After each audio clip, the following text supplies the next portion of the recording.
Assalamualaikum warahmatullahi wabarakatuh. Alhamdulillah, wassyukur atas rahmat Allah Subhanahu wa taala, kita masih sehat, sempat dan kuat hadir di rumah Pak Salimin ini dalam rangka menjadi silaturahmi di antara kita bersama. Ya, sama-sama kita muliakan Bapak Imam, alim ulama, tokoh masyarakat yang hadir pada kesempatan ini, yang sama-sama kita hormati Pak Salimin dan Ibu situ sekeluarga. Terima kasih Bu, yang Bapak sudah disediakan tempat. Mohon maaf nanti rumahnya agak kotor nih, ya, karena kita hadir banyak-banyak di sini, banyak makan kacang lah. Tadi kata Mbak Sagi bantu juga ngambil di sini lah, ya, dari kebun ke sini. Kemudian Bapak Ibu sekalian, malam ini saya sangat senang sekali hadir di sini disambut dengan hujan. Biasanya hujan itu pertanda baik. Amin. Karena hujan itu rahmat bagi kita semua, rahmat bagi sekalian alam. Dan sejuknya di RT 09 itu. Ya, tapi ada yang aneh tadi saya tanyakan. Namanya Kampung Tengah, tapi tempatnya di ujung. Ya, seharusnya Kampung Ujung namanya kan. Ya. Bapak Ibu sekalian kami hormati, sebelum saya kenalkan nama lengkap saya Muhammad Badilari, biasa dipanggil Badi. Umur saya 45 tahun. Saya punya seorang istri dan 4 orang anak. Jadi kalau saya reunian sekolah, biasanya anak saya paling banyak. Nah, jadi kalah kawan-kawan saya. Di sini juga udah banyak lagi anak sekarang yang anaknya banyak. Itu pun rencana mau ditambah, cuma istri saya udah kuat lagi. Karena selalu pasti yang melahirkan terus. Ya. Bapak Ibu sekalian saya hormati, pertama saya jelaskan bahwa mungkin sudah keluar SK saya sebagai pegawai negeri, sebagai hari terakhir saya sebagai pegawai negeri. Jadi mulai tanggal 1 September saya sudah berhenti dengan hormat sebagai pegawai negeri untuk mengikuti pilkada Kabupaten Batanghari.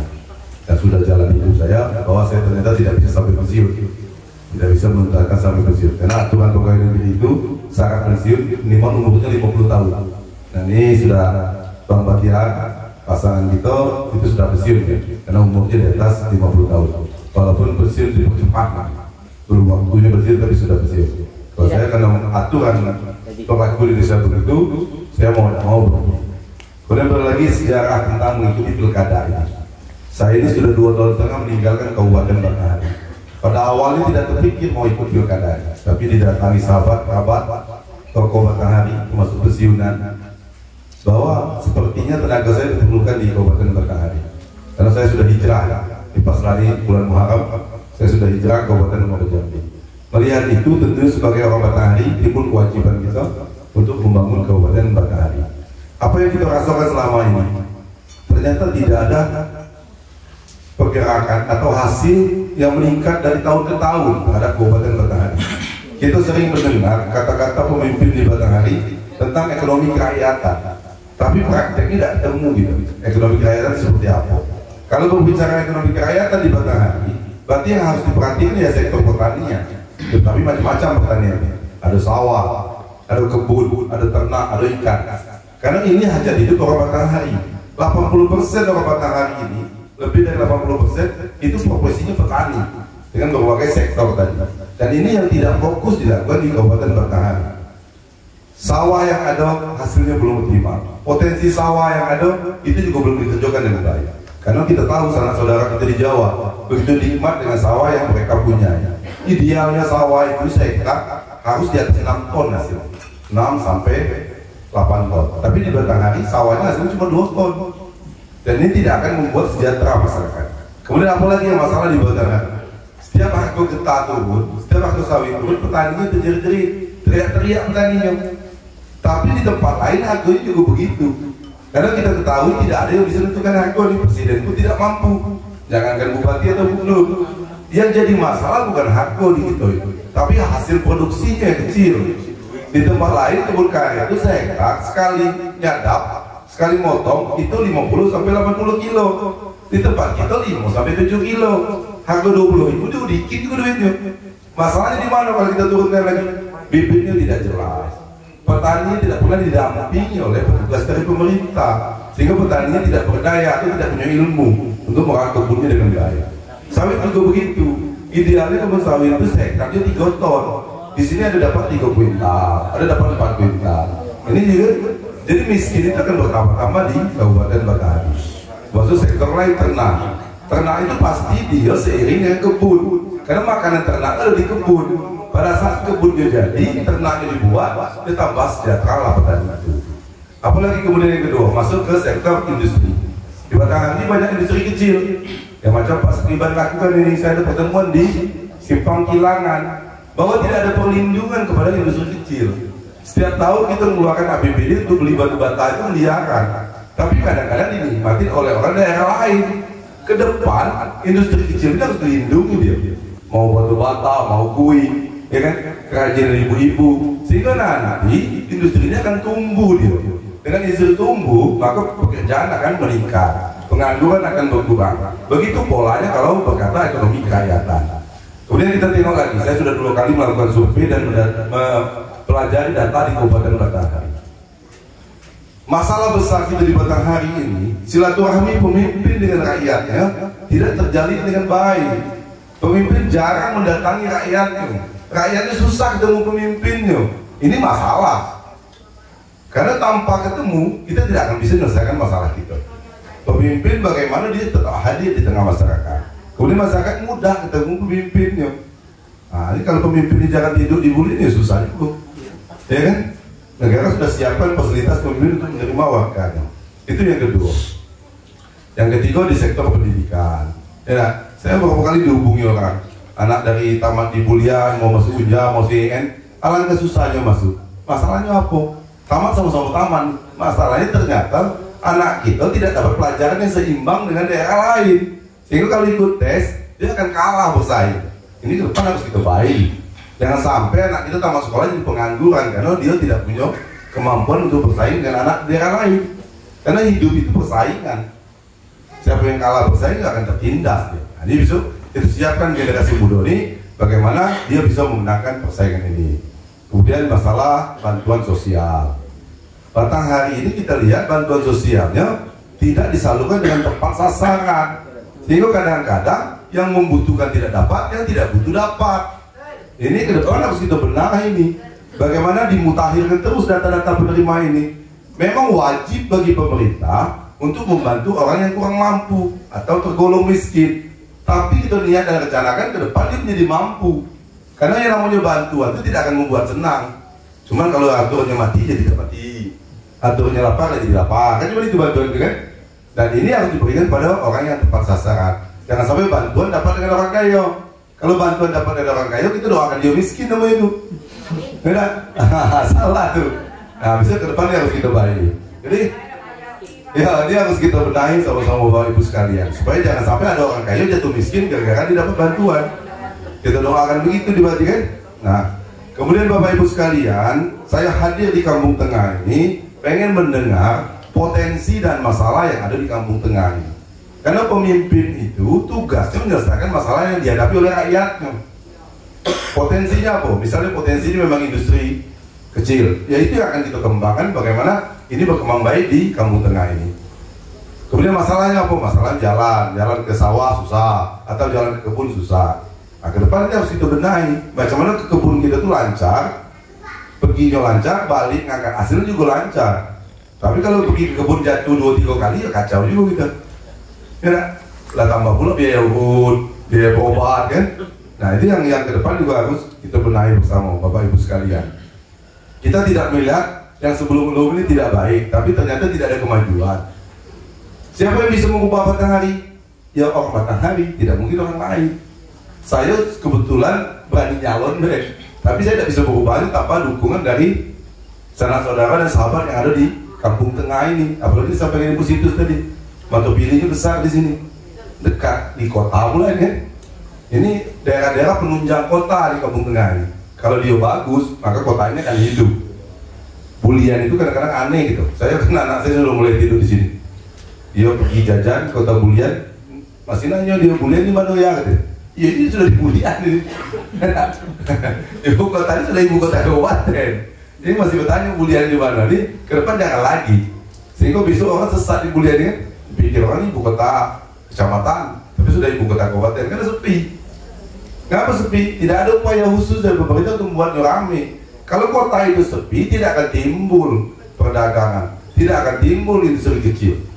Bagaimanapun kreatifnya orangnya tidak bisa menjualnya, karena daerahnya ramai. Ini juga ke depan harus kita bina bersama. Jadi saya izin Bapak Ibu sekalian, nanti kita sama-sama diskusi untuk berjaga-jaga. Kalaulah usaha kita dijawab Allah dan amanah itu diberikan kepada kita, kita bisa langsung memberi manfaat kepada rakyat. Karena uang APBD itu uang rakyat, dititipkan kepada bupati itu dikelola, yang hasilnya harus dinikmati oleh rakyat lagi, bukan dinikmati keluarga dan kelompoknya saja. Yang kata Ibu Situs tadi, kalau bahasa dusun kami itu Bu, mutar-mutar gasing namanya. Jadi Bu gasing itu putarnya kencang, tapi tidak jalan-jalan dia, di situ lah, lama-lama jatuh, ya kan? Nah, ini Batanghari 20 tahun putar-putar gasing nih, jalan di tempat. Nah, isu ke depan, bagaimana ini tidak jalan di tempat lagi. Tapi tentunya kita harus sama-sama mengusahakannya. Kemudian saya minta maaf, Bapak Ibu sekalian, tadi saya setiap pertemuan pasti saya membuat daftar hadir. Pertama, karena menjalankan amanah orang tua saya, karena beliau pesan setiap pertemuan dibuat daftar hadir, nanti disimpan di database di komputer, supaya nanti pada saat jadi kita harus ketemu lagi, bisa ketemu di rumah saya, bisa ketemu di sini lagi. Manfaatnya apa? Untuk mengingatkan yang kita bicarakan malam ini. Misalnya, siapa sih? Mbak Sakibana. Dia dulu kau bilang bahwa batu bata itu akan kita latih tugasnya sehingga dia punya sertifikat. Dan nanti semua proyek PU harus pakai batu bata yang dihasilkan di Kabupaten Batanghari. Ternyata saya tengok kontraktor di Batanghari masih pakai batu bata dari Sungai Bahar. Ini macam mana nih? Kalau tidak ketemu kan susah ngomongnya begitu. Tapi yang ketemu akan lebih ingat lagi. Ibu-ibu juga begitu. Dulu disampaikan Pak Badil bahwa bagi anak kurang mampu yang masih semangat sekolah akan diberi beasiswa. Kemudian anak-anak berprestasi akan diberi beasiswa supaya dia tambah semangat lagi. Kemudian kita akan berikan beasiswa kepada penghafal Quran atau habis Quran, 5 juz, 10 juz, 20 juz, 30 juz. Nah, jadi ketemu lagi kita untuk mengingatkan yang begitu. Nah, Gus itu bilang, Badil, dulu kamu ngomong begini, tapi belum terjadi di Kampung Tengah. Nah, dengan silaturahmi yang baik, mudah-mudahan ke depan Batanghari ini akan lebih maju dan lebih sejahtera. Dan kita niatkan silaturahmi ini jangan 5 tahun sekali. Ini kadang-kadang menjelang pilkada silaturahmi sudah tuh hilang, 5 tahun ketemu lagi. Iya, cuma hebatnya orang Batanghari dipilih pula lagi. Saya sering bandingkan nih. Oh, itu pilihan yang lain. Ya, masa kalian Bu ya. Nah, siap Bu. Ya, sama-sama kita ubah Batanghari ya. Saya juga tadi terkejut tadi. Ya, Pak Wasito yang bawa acara. Ini belum kenal dengan Pak Dilas, setuju be, setujunya apa udah nih kan? Yang bertanya-tanya, karena belum kenal. Jadi nanti sama-sama Bu, Bapak kita diskusi tentang potensi dan masalah yang ada di Kampung Tengah ini. Karena nanti untuk berjaga-jaga, kalau kita berhasil perjuangan ini, kita bisa membenahinya. Tapi kalau pemimpin tidak paham dengan masalah rakyatnya, dia tidak akan bisa membenahi itu. Karena kita ibaratkan pemimpin itu sama dengan dokter. Dia harus paham penyakit pasiennya. Ini lah pasiennya penyakit gigi dikasih obat sakit gurap, dia tidak sembuh-sembuh dia kan. Nah ini ke depan bagaimana kita dapat pemimpinan. Maka perintah agama kita serahkanlah suatu perkara itu pada ahlinya. Yang disampaikan Gus itu tadi bukan kepada ahli warisnya, ya kan? Enak ya. Ayo sama-sama saya mau kasih Bapak Ibu sekalian Pak Slimin ya, sekeluarga pernah mengundang kami di sini. Dan saya nanti mulai hari Rabu, bagi saya terakhir sebagai pegawai negeri di Kabupaten Bogor Jambi, sebagai sekda Kabupaten Bogor Jambi. Selasa saya sudah bisa sambut, Rabu saya sudah standby di rumah saya. Yang lewat kuliah mampir deh, kebetulan rumah saya di belakang Capil, ya. Sudah mampir deh. Ya. Tapi kan harus sering keliling-keliling, kadang-kadang tidak ketemu. Nah, tapi singgah, deh. Tapi singgah itu tidak tahu ya kalau ada yang minum ya minum, kalau suka dulu ya tidak dong gitu kan. Iya saya doakan. Berarti Bu Situ saya doakan semuanya lancar ya. Amin.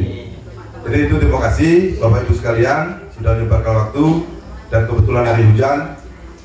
Jadi mohon maaf mengganggu waktunya ini. Mungkin yang malam ini biasa nonton sinetron jadi nonton kan.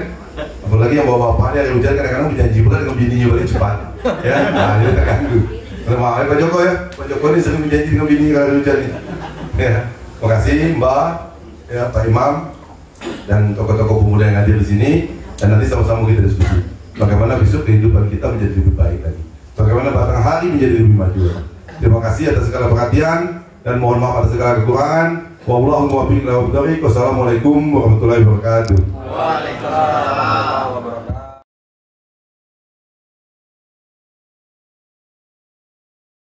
Cuma kalau dilihat-lihat, saya atau kami itu iri dengan tetangga Sungai Bulu.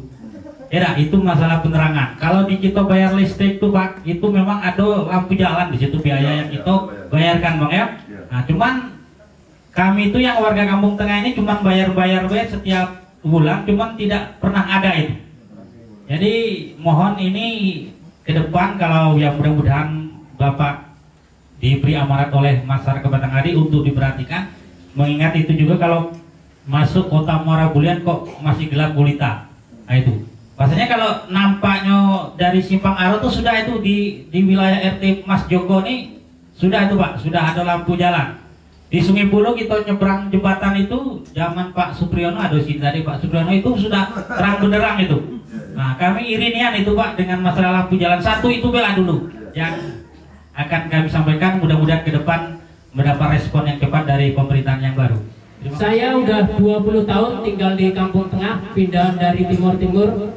Saya dulu senang datang di Batanghari ini karena ada tulisan besar Anda memasuki kota Muara Bulian. Tapi sampai sekarang malah hilang musnah Pak. Jadi kemana ini Batanghari ini sekarang? Tenggelam, tidak ada kemajuan apapun. Jadi itulah kami memilih Bapak Fadil, orang asli Batanghari, mosok tidak bisa bangun Batanghari. Itu tujuan kami bersama. Mari kita dukung bersama-sama menuju Pak Fadil Bahtiar, oke? Wassalamualaikum warahmatullahi wabarakatuh. Di Kampung Tengah ini kan ada Pertamina. Pertamina ini mungkin berdirinya saya kurang tahu juga karena saya ini pendatang juga di sini.